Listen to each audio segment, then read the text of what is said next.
What's up, you guys? I'm back with another video. Don't forget to subscribe to my channel, turn on your post notifications, and like this video for me. For today's video, it is pretty sped up because it is kind of long, but we're going to be doing an unboxing of some gels that I did receive. Now, I bought these while they were having their sale, and they are from DND. We're just going to skip straight to the swatching of these gels. They are pretty messed up here, and I tried to organize them in whatever way made me feel more clean and organized, I guess. A little bit of my OCD kicked in and just couldn't leave them the way they were. But anyways, we're just going to skip straight to the swatching, and once they're all done, well, I'll show you my two favorites of what I received.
The swatches are all done, you guys. Here they all are displayed.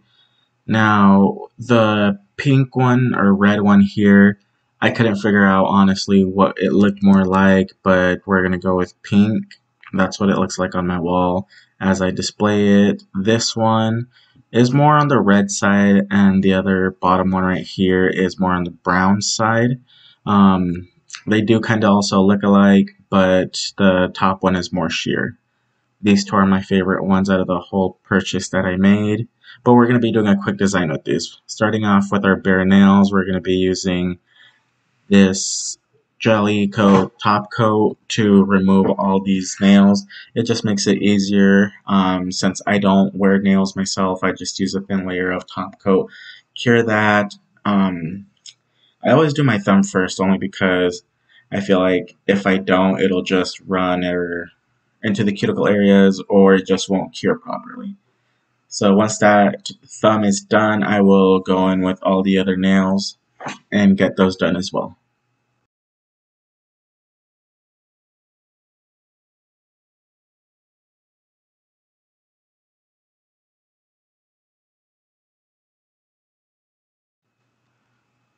So once all of these have been cured, The colors we're using actually today for this design are Old Pine and Miami Sand from D&D that came in the purchase that I made.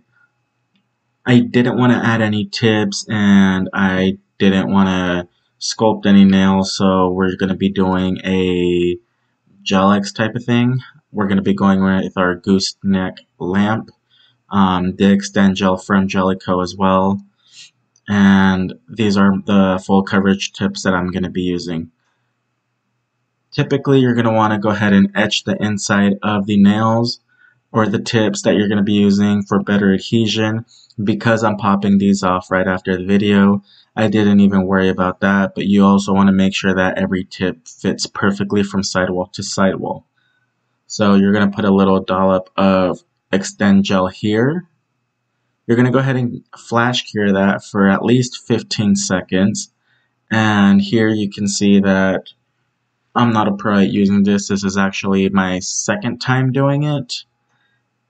But again, not a pro. You're going to see I did let an air bubble get in there. And we want to try and avoid air bubbles when applying gel extensions. So we're just going to go ahead and zoom through this really quick and get all these tips adhered. Once that is done, we're going to go ahead and buff or file the surface of these nails for the gel to better adhere.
So once all the filing and buffing is done, we're going to go ahead and clean up as much of the debris as we can.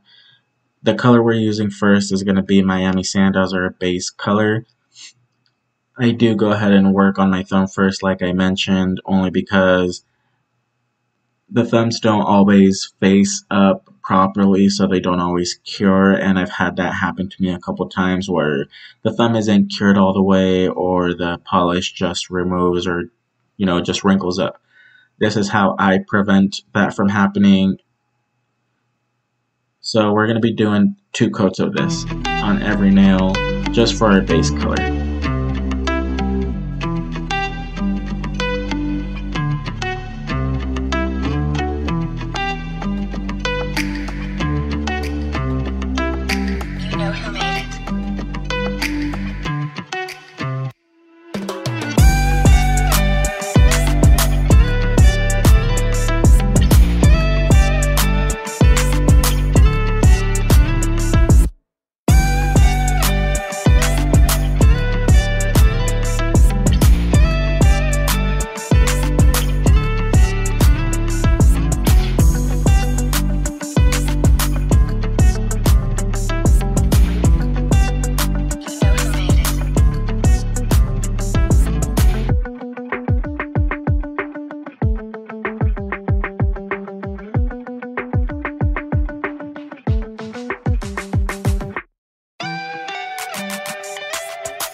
So once it has all been cured, we're going to be going in with Old Pine and French Tip White from D&D.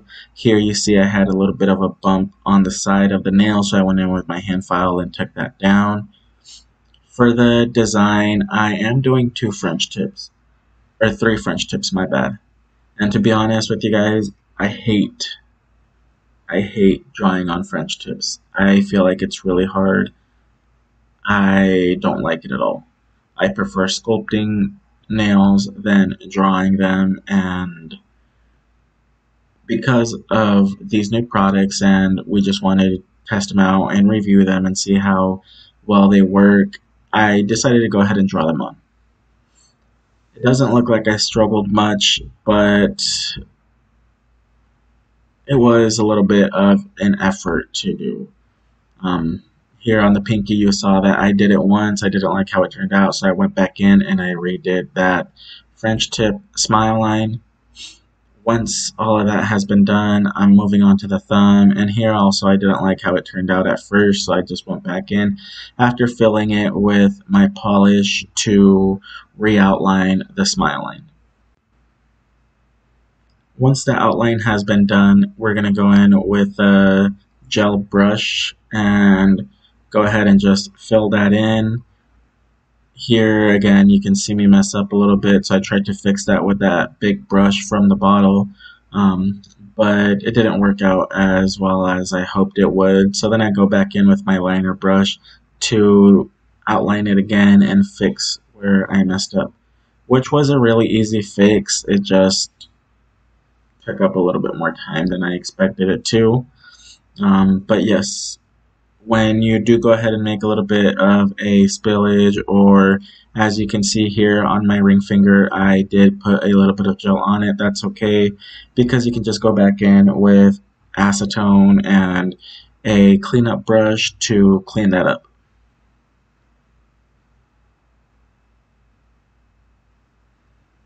Because I wasn't quite happy with how my smile lines were, I did go ahead and just grab my cleanup brush and clean up the smile lines a little bit. And after all that was done, I liked how it looked a little bit. Again, I'm not a huge fan of drawing on French tips, so not the biggest fan of these either.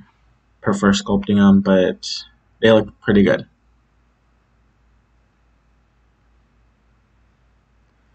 After they have cured, you're going to go in, or I'm going to go in, my bad, with some blooming gel also from D&D and drop a couple drips of the green and the white. Use my dotting tool and mix those together, give it a little bit of a marble effect. Once I am content with how my marbling looks or how my design is looking, I will go ahead and throw those in the lamp as well and cure that for a full 60 seconds.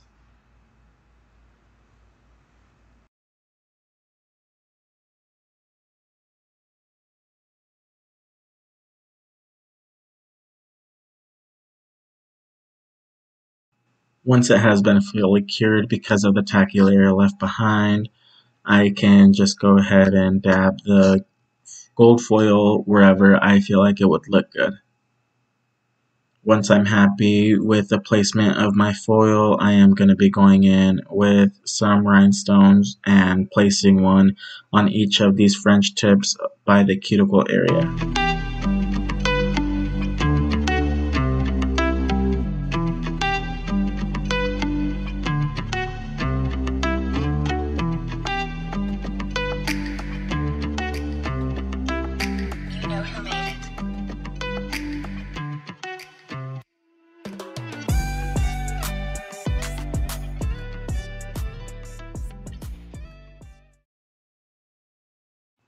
Once the rhinestone glue has been cured, we're just going to go in with our Jellicoat top coat as well. I did forget to cure the thumb by itself and worked on the index finger, so I'll cure both of these at the same time and then go back in and finish the rest. I really enjoyed using this top coat as my base coat because it made it really easy to remove, which I will show you guys at the end how easy the removal process is without damaging your nails whatsoever. when you're top coating you're using rhinestones, you want to make sure that you're not top coating your rhinestones because it will take some of that shine away. And we want the shine. That's the reason for the rhinestones, right? Anyways, so this cuticle oil I'm using is also from Jellicoe. Everything used in the video will be linked down below, but this is the design for you guys. We're going to go ahead and just remove these really quick. They are kind of sturdy. Here you'll see how easy it is to remove without damaging my nails at all. But thank you guys for watching the video. Again, don't forget to subscribe to my channel, like this video. If you have any suggestions or any comments, go ahead and drop them down below, and I'll see you guys in the next one.